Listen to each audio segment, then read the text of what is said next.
Hello everyone, welcome to SSC Eduspark YouTube channel. दोस्तों, आज हम लोग जीएस के इम्पोर्टेंट जो क्वेश्चन है यानी कि एमसीक्यूज हैं, जो हर एग्जाम में पूछे ही जाते हैं, टॉप 30 ऐसे एमसीक्यूज को हम लोग डिस्कस करने वाले हैं। तो पहला एमसीक्यूज है, ठुमरी संगीत निम्नलिखित में से किस नृत्य शैली से संबंधित है। आपको बताना है जो ठुमरी संगीत है वो किस नृत्य शैली से संबंधित है। तो वो कथक से संबंधित है, यानी कि ऑप्शन नंबर ए बिल्कुल करेक्ट होगा, कथक से। चलिए, ब्रिटिश भारत के किस गवर्नर जनरल ने सती प्रथा को कानूनी रूप से समाप्त करने में राजा राम मोहन राय की मदद की थी। आपको बताना है कि ब्रिटिश के किस गवर्नर ने सती प्रथा का एंड करने के लिए राजा राम मोहन राय की मदद की थी। तो इसका सही जवाब होगा विलियम वेंटिक, लॉर्ड विलियम वेंटिक, यानी कि ऑप्शन नंबर डी बिल्कुल करेक्ट होगा। अंग्रेजी ब्रिटिश हुकूमत के ये गवर्नर थे विलियम बेंटिक।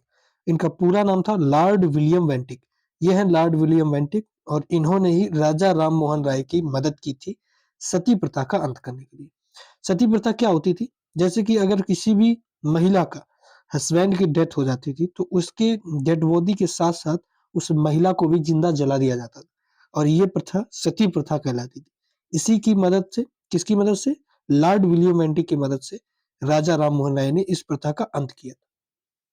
अगला देखिए, महाराष्ट्र के किस भारतीय संगीतज्ञ को पद्म विभूषण 2023 से नवाजा गया था? बताना कि महाराष्ट्र के किस भारतीय संगीतज्ञ को यानी कि म्यूजिशियन को पद्म विभूषण 2023 से नवाजा गया था, यानी कि प्रश्न नंबर 3 का बताना है। तो जाकिर इसका बिल्कुल करेक्ट आंसर होगा, जाकिर हुसैन, यानी कि ऑप्शन नंबर बी इंपॉर्टेंट है। एसएससी जीडी में पूछा हुआ है, इसलिए यहाँ पर आप स्टार बना लीजिए, ये इंपॉर्टेंट प्रश्न है। जाकिर हुसैन इसका करेक्ट आंसर होगा। चौथा देखिए, केंद्रीय बजट 2023-24 में किस रोग के उन्मूलन के लिए मिशन की शुरुआत की गई है? 2024 के बजट में किस रोग के उन्मूलन के लिए जो है मिशन की शुरुआत की गई थी, और ये बहुत इंपॉर्टेंट प्रश्न भी है, 2024 से जरूर ये पूछा जाएगा। चौथा प्रश्न है, तो इसका सही जवाब क्या होगा दोस्तों? इसका करेक्ट जवाब होगा सिकल सिकल मेल अमीनिया। ठीक है, सिकल मेल अनीमिया, यानी कि ऑप्शन नंबर सी इसका बिल्कुल करेक्ट होगा, ऑप्शन नंबर सी। चलिए, अगला देखिए, 2011 में भारतीय जनगणना के अनुसार देश में शिशु लिंगानुपात क्या थी? 2011 जनगणना की बात करें तो लास्ट जनगणना 2011 में ही हुई। इसके बाद अभी तक कोई जनगणना नहीं। आपको बताना 2011 में जो जनगणना हुई थी, अकॉर्डिंग टू दिस शिशु लिंग अनुपात कितना है भारत के अंदर। भारत में बच्चों के लिंग का अनुपात आपको बताना है, शिशु लिंग अनुपात 1919 होगा, यानी कि ऑप्शन नंबर सी बिल्कुल करेक्ट होगा। शिशु लिंगानुपात कितना है? 1919, 919 शिशु लिंगानुपात है वर्तमान भारत में। चलिए, अगला प्रश्न देखिए, शेरशाह सूरी की किस व्यवस्था में भू राजस्व का निर्धारण किस आधार पर किया गया है? ऐसी कौन सी व्यवस्था थी जिसमें भू राजस्व का जो आधार है, निर्णय है, वो किस आधार पर किया गया आपको बताना है। प्रश्न नंबर 6वां है, यानी कि भूमि की निर्भरता, भूमि की उर्वरता, भूमि किस हिसाब से उपज देगी। यानी कि अगर भूमि में, जैसे कि मान लीजिए कि किसी भूमि के प्रकार अलग अलग थे, जब हमने शेरशाह सूरी पढ़ाया था तो हमने आपको बताया भूमि कई प्रकार की थी। बंजर भूमि में हमें कोई टैक्स नहीं लेते थे, है ना? इसके बाद में जिस जिस भूमि में जैसा-जैसा पैदावार होती थी, पैदावार के हिसाब से हम टैक्स लेते थे। जिसमें ज़्यादा पैदा उसमें ज़्यादा टैक्स, जिसमें कम पैदावार उसमें कम टैक्स। इसी को हम कहते हैं भूमि की उर्वरकता, यानी कि ऑप्शन नंबर ए बिल्कुल करेक्ट होगा। चलो, अगला देखो, हाल ही में किस राज्य में मानव वन्य जीव संघर्ष संघर्ष से निपटने के लिए एंटी प्रोटेक्शन स्क्वाड एडीएस बनाई गई है? किस राज्य में वन्य जीव संघर्ष से निपटने के लिए एंटी प्रोटेक्शन स्क्वाड बनाई गई है? आपको बताना है, हाल ही की बात है, यानी कि ऑप्शन नंबर 20 का करेक्ट होगा, असम में। तो असम में अभी वन्य जीवों के संघर्ष से निपटने के लिए एंटी एंटी डिप्रेशन स्क्वाड बनाई गई। चलिए, 8वां देखिए, पर्वतीय क्षेत्र विकास कार्यक्रम की शुरुआत किस पंचवर्षीय योजना अवधि में हुआ था? आपको बताना है कि जो माउंटेन हिल्स के डेवलपमेंट का विकास कार्य स्टार्ट हुआ था, वो किस पंचवर्षीय योजना में स्टार्ट किया गया था? तो इसका सही जवाब होगा 5वीं, यानी कि ऑप्शन नंबर डी बिल्कुल करेक्ट होगा, 5वीं पंचवर्षीय योजना। ठीक है, 5वीं पंचवर्षीय योजना में पर्वतीय क्षेत्र विकास कार्यक्रम की शुरुआत की गई थी, यानी कि ऑप्शन नंबर डी बिल्कुल करेक्ट होगा। चलिए, 9वां देखिए, भारतीय संविधान का कौन-सा अनुच्छेद पर्यावरण की रक्षा और सुधार तथा वन और वन्य जीवों की सुरक्षा प्रदान करता है? आपको बताना है कौन-सा ऐसा आर्टिकल है जो वन्य जीवों तथा वनों की सुरक्षा प्रदान करता है, वनों को जो है सेव करता है, ऐसा कौन-सा आर्टिकल है बताना है आपको इंडियन कॉन्स्टिट्यूशन में। तो 48 ए यानी कि ऑप्शन नंबर सी बिल्कुल करेक्ट होगा। 48 ए में लिखा हुआ है वन्य जीवों का संरक्षण और पेड़-पौधों का संरक्षण, ठीक है? चलिए 10वां देखिए, निम्नलिखित रसायन अभिक्रिया का उत्पादन क्या है? आपको बताना है कि ये फ़ॉर्मूला किसका है, इसका उत्पादन क्या है? NaCl plus H2O plus CO2 plus NH3। NH3 मतलब ammonia, carbon dioxide, hydrogen, water इसी को हम वाटर कहते हैं H2O, ठीक है? और इसके बाद NaCl मतलब नमक, ठीक है? चलिए, तो आपको बताना है कि इसके मिश्रण से निम्नलिखित में से क्या बनता है? चलो, 10वां प्रश्न है, तो ये होगा फ़ॉर्मूला किसका? ये फ़ॉर्मूला है बेकिंग सोडा का, यानी कि खाने वाले सोडा का। ऑप्शन नंबर बी बिल्कुल करेक्ट होगा, बेकिंग सोडा। ये फ़ॉर्मूला किसका है? बेकिंग सोडा का।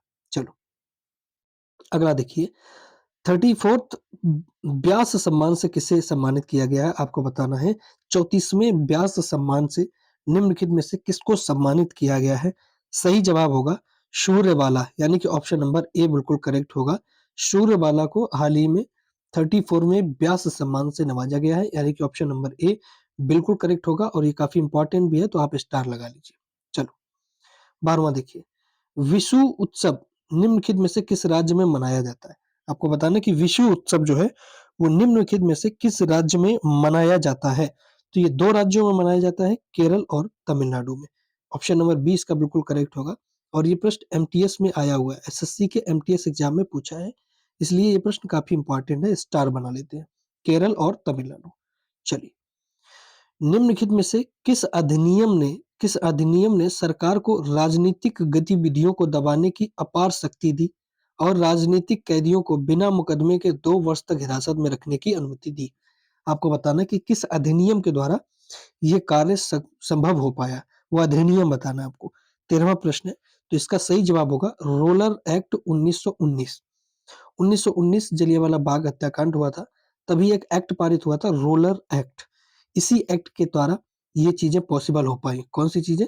ये सारी चीज़ें। आप इन चीज़ों को एक बार दोबारा फिर से पढ़ लीजिएगा। ये सारी चीज़ें पॉसिबल हो पाई इस रोलर एक्ट के थ्रू। चलिए, अगला देखिए। किस प्रकार की चाय भारत से आयात करने वाले देशों की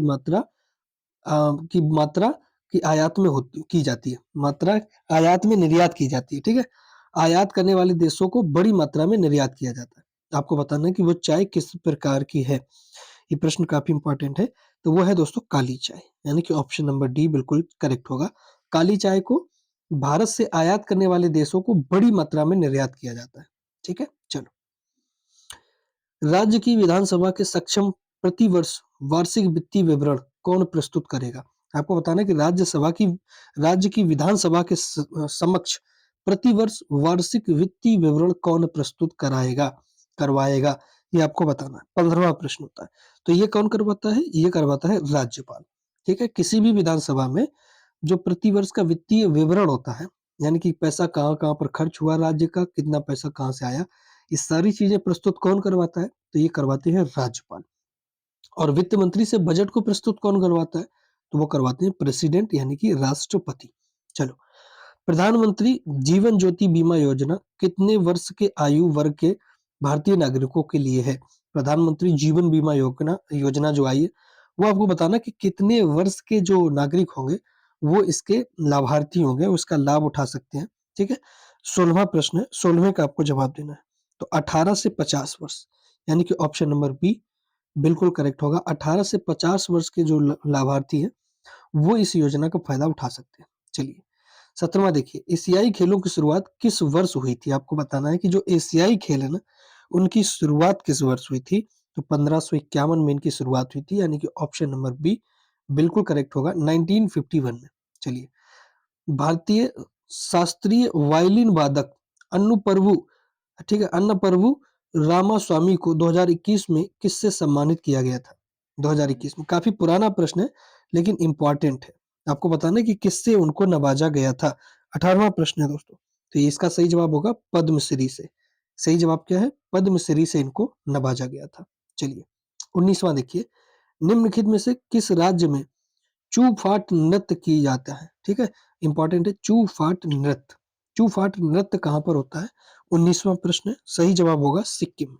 सिक्किम में क्या होता है? चू-फाट नृत्य कहाँ पर होता है? सिक्किम में, यानी कि ऑप्शन नंबर डी बिल्कुल करेक्ट होगा। चलिए 20वां देखिए, किसने पेरिस ओलंपिक में 50 किलोग्राम कस्टीफाई कुश्ती के फाइनल आयोग घोषित होने के बाद कुश्ती से संन्यास ले लिया? ये अभी की बात है, विनेश फोगाट, है ना? इसका सही जवाब क्या होगा? विनेश फोगाट। इनको अभी कुछ ही 50 किलोग्राम कुश्ती में 50 किलोग्राम की कुश्ती में इनको जो है डिस्क्वालीफाई कर दिया था और उसके बाद इन्होंने संन्यास ले लिया था। महिला आरोप भी कई इन्होंने लगाए थे। फिर इसके बाद में जब इनके आरोपों पर सरकार ने ध्यान नहीं दिया, तो इन्होंने उस कुश्ती से संन्यास ले लिया। चलिए, तो दोस्तों ये इम्पोर्टेंट कुछ प्रश्न थे। तो ये प्रश्न हर एग्ज़ाम में पूछे ही जाते हैं। उम्मीद करता हूँ कि वीडियो अच्छी लगी होगी। वीडियो अगर अच्छी लगी तो चैनल को सब्सक्राइब कर लीजिए, वीडियो लाइक कर लीजिए। मिलते हैं नेक्स्ट क्लास में, तब तक के लिए जय हिंद, नमस्कार।